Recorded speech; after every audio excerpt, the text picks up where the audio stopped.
कई बार ना आपने देखा होगा लोग कहते हैं कर्म ही पूजा है। क्या है? कर्म ही। गीता में यह बात लिखी है, कर्मण्येवाधिकारस्ते मा फलेषु कदाचन। तू कर्म कर परंतु फल की इच्छा ना कर, ऐसा गीता में भी लिखा है। अब यहां मेरे एक सवाल खड़ा होगा, फिर मैं वो उत्तर भी आपको दूं। कई बार ना डाउट हो जाता है आपके भीतर। एक बार हम दिल्ली गए तो वहां एक बहन ने हमें अपने घर बुलाया। बहन ने तो हमें बढ़िया बुलाया बिठाया, पर उनका मन मिल नहीं रहा था। उनकी माँ ने हमें बुलाया था। कथा चल रही थी बाजू में, वो कथा सुनने आई। माँ को अच्छा लगा तो मम्मी ने हमें इनवाइट किया, गुरुजी 2 मिनट के लिए आना। हम गए। जब हम उनके घर गए तो उनकी बेटी कुछ उखड़ी उखड़ी थी। हमने बहन की तरफ देखा, पूछा बहन आपको क्या हुआ? हमारे आने से आप खुश नहीं हैं क्या? क्या हुआ आपको?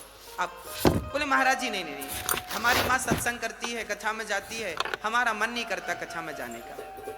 हमने कहा लो, मम्मी कथा में जाती है, बिटिया तुम क्यों नहीं जाती हो कथा में? बोले गुरुजी मैं कथा में विश्वास बिल्कुल नहीं रखती। मैंने कहा फिर कहां रखती हो? बोले मैं कर्म में विश्वास रखती हूं, कर्म करती हूं। कर्म करो बस, कर्म ही पूजा है। अब मैंने सोचा कि इसकी अज्ञान की आंखें बंद कर दूं और ज्ञान की आंखें। तब मैंने उस बेटी को अपने सामने चेयर पे बिठाया। मैंने कहा 5 मिनट का मुझे समय दो और तुम यहां बैठ जाओ। अब वो बैठ गई मेरे सामने। अब हमने उस लड़की से कहा कि आप कहती हो कर्म ही पूजा है। अब हमने उससे प्रश्न किया कि बेटा ये बताओ कि कर्म क्या है? कर्म क्या है? आप लोग भी कई बार कहते होंगे कि कर्म ही करते रहो। भगवान भी कर्मों का ही फल देते हैं। जब हम अच्छा करेंगे तो अच्छा फल मिलेगा, बुरा करेंगे तो बुरा फल मिलेगा। जब हमारे कर्मों का ही फल हमें मिलना है तो फिर हम भगवान की भक्ति क्यों करें? बात बिल्कुल सही है। एक अज्ञानी आदमी यदि ऐसी बातें करे तो कोई अतिशयोक्ति नहीं है, आश्चर्य नहीं है, बात ठीक है, तर्क संगत बात है। अब मैं इसके समाधान की ओर आपको ले जाता हूं। मैंने उस लड़की को सामने बिठाया। मैंने कहा बहन ये बताओ कि कर्म क्या है? उसने कहा कि कर्म है सेवा करना, माँ बाप की सेवा करना, कर्म है पति की सेवा करना, कर्म है बच्चों को नहलाना धुलाना, स्कूल भेजना, उन्हें पढ़ाना लिखाना, खड़ा करना, ये कर्म है। हमने कहा बिल्कुल ठीक। अब हमने कहा कि देखो बहन, कर्म सब कुछ है। आंख की पलक झपक रही है, ये भी क्या हो रहा है? कर्म हो रहा है। आप यहां बैठे कथा सुन रहे हैं, क्या कर रहे हैं? कर्म कर रहे हैं। हम कथा सुना रहे हैं, क्या कर रहे हैं? कर्म कर रहे हैं। एक बेटा मां की आरती उतार रहा, क्या कर रहा है? एक आदमी दूध पी रहा है, क्या कर रहा है? कर्म। एक आदमी शराब पी रहा है, क्या कर रहा है? बोलो। दूध पीना भी कर्म है, तो शराब पीने वाला कहेगा मैं अपना कर्म कर रहा हूं। तो शराब पीना भी क्या है? तो गांजा पीना क्या है? ये तंबाकू खाना क्या? वो कहेगा हम तंबाकू अपना कर्म कर रहे हैं। मतलब संसार में जो है सब कुछ कर्म है। जो आप कर रहे हैं वो सब क्या है? यहां तक कि हमारा दिल धड़क रहा है, वो अपना कर्म कर रहा है। हमारा खून नासिका में दौड़ रहा है, हमारा खून दौड़ रहा है नसों में, वो रक्त क्या कर रहा? अपना कर्म कर रहा है। भाई कर्म तो जो आप कर रहे हैं सब, माँ की सेवा करना भी कर्म है। और कोई बेटा माँ को हाथ पकड़ के घर से निकाल दे तो वो भी एक कर्म ही है। बोलो क्या है? समझ, इतनी बात समझ में आई तो मैं आगे समझाऊं। समझ में आ गई? संसार में हर चीज, पलक झपकना भी कर्म है, बोलना भी कर्म है, सुनना भी कर्म है, एक पांव रखा आपने वो भी एक कर्म है। अभी कलश यात्रा में आप गए थे, वो भी क्या कर रहे थे आप? कर्म था। कर्म तो न्यूट्रल है, वो कर्म सब कुछ है। अब आगे चलते हैं। अब हमने कहा बहन तू कहती है कि हम तो कर्म पे बिलीव करते हैं। हमने कहा बहन कर्म तो सब कुछ है भाई, परंतु अब आपको धर्म बताएगा कि कौन सा कर्म करना है और कौन सा कर्म नहीं करना। अब देखिए धर्म क्या है? धर्म है दर्पण, धर्म है दिया। धर्म बताता है कि ये करने योग्य है और ये करने योग्य। माँ की सेवा करना तो कर्म करो, पर माँ की कभी भी आलोचना ना करो, माँ का कभी भी तिरस्कार ये वाला कर्म ना करना। सच बोलना भी कर्म है और झूठ बोलना भी कर्म है, पर धर्म कहता है कि सच बोलने का कर्म तो करना, पर झूठ बोलने का अधर्म ना करना। ये कर्म तो सब कुछ है। अब आपको डिसाइड ये करना है कि कौन सा कर्म करने योग्य है। शास्त्र यही तो कहते हैं, वेद यही तो बताते हैं कि क्या करने योग्य है और क्या करने योग्य नहीं है। चलिए आपको और डीपली समझाते हैं। हमारी माताएं पुराने जमाने में जब गेहूं साफ करती थी ना, तो एक सुपड़ा होता था, सूपा, ऐसे ऐसे, क्या बोलते आप लोग? छावड़ा, हाँ आप समझ रहे हैं।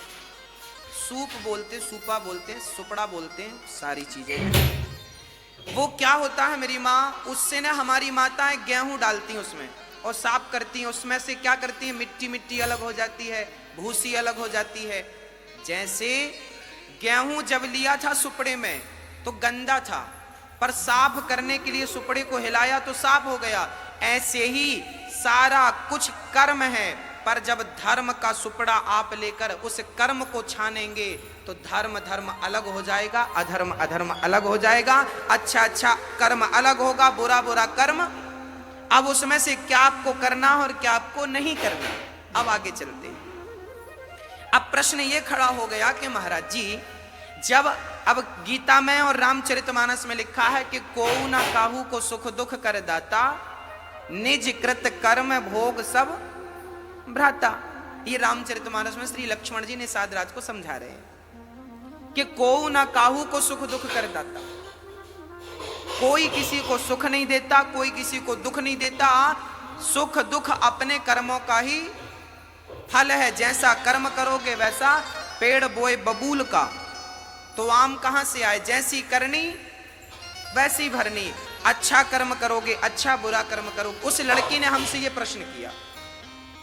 उस लड़की ने कहा कि महाराज जी, जब हम अच्छा करेंगे तो हमें अच्छा मिलेगा, बुरा करेंगे तो बुरा मिलेगा, फिर भगवान की भक्ति क्यों करें? जब कर्मों का ही फल हमें भोगना है तो फिर भगवान की जरूरत क्यों है?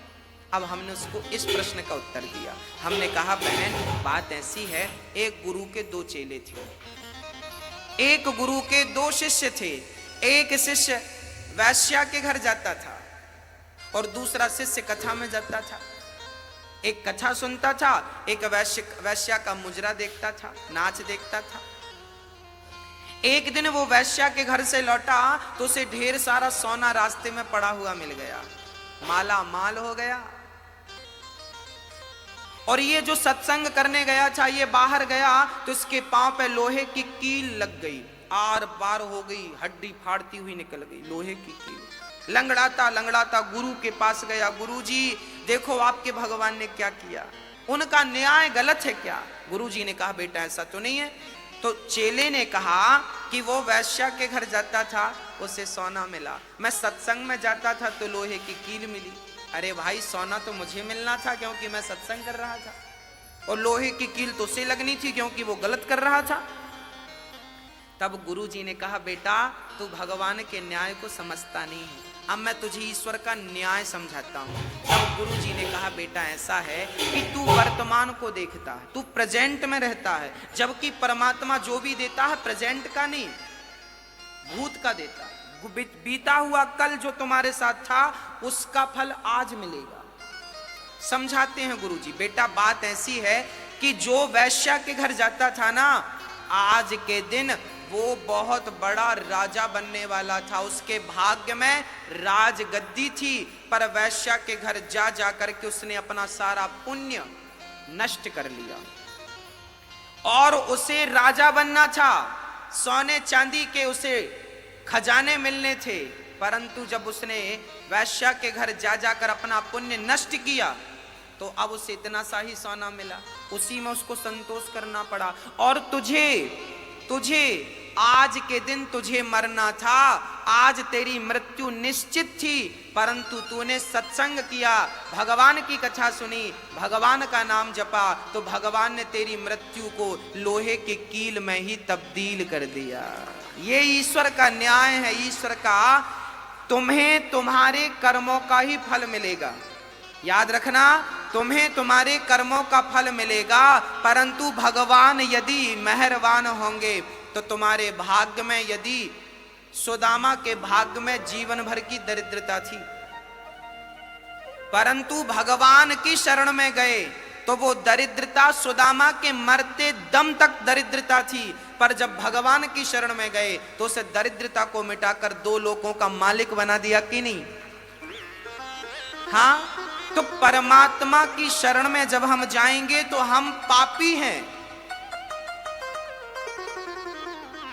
भगवान की शरण में जाएंगे तो वो हमारे सारे पापों को,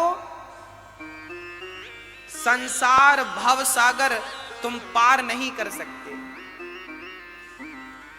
क्या होता है, मेरी माँ छोटे छोटे बच्चों को जब आप उंगली पकड़ के चलाते हैं ना, तो रास्ते में छोटे छोटे गड्ढे मिलते हैं।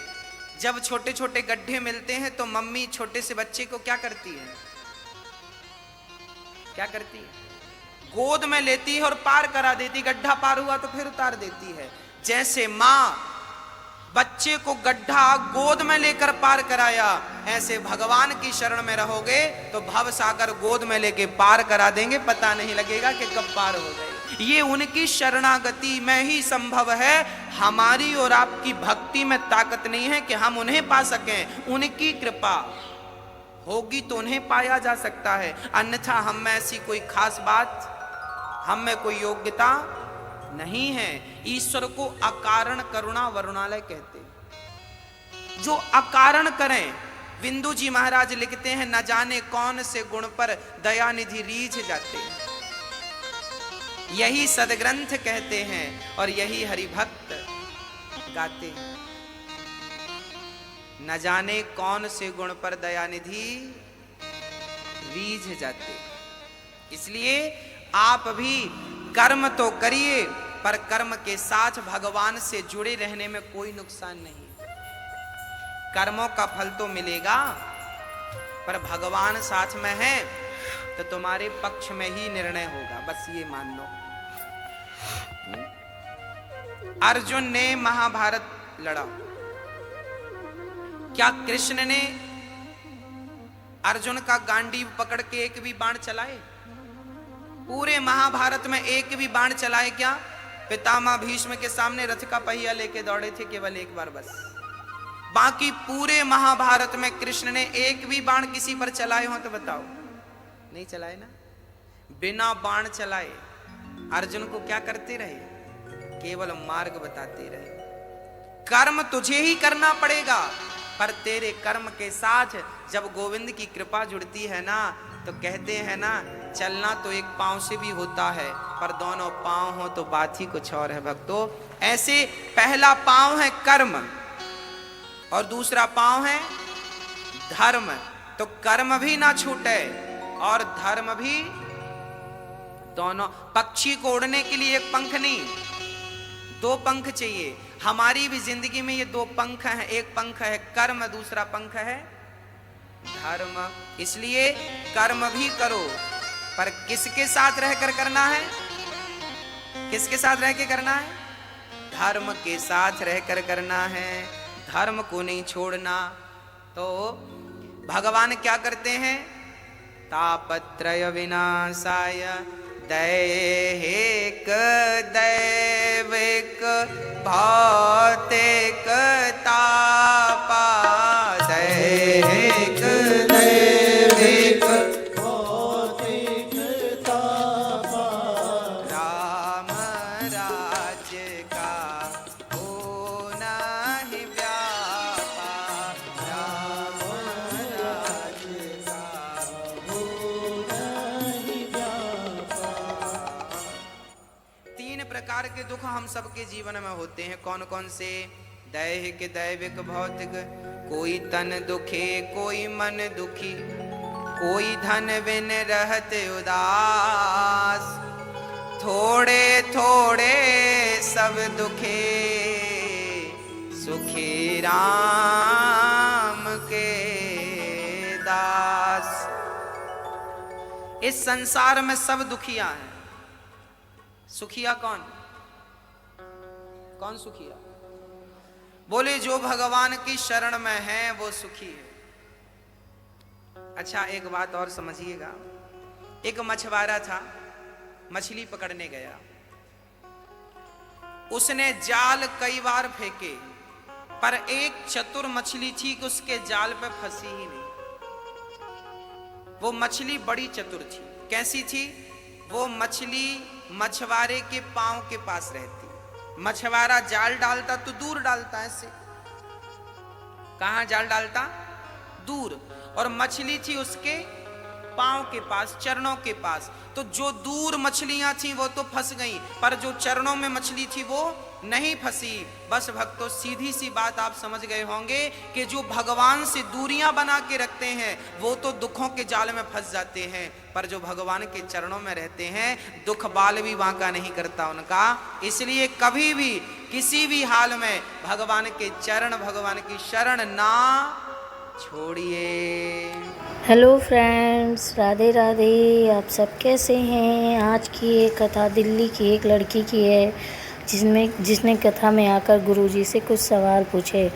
तो इस कथा का आनंद लीजिए और अपने विचार कमेंट में ज़रूर लिखें, और गुरुजी के लिए राधे राधे ज़रूर लिखें। जय श्री राधे।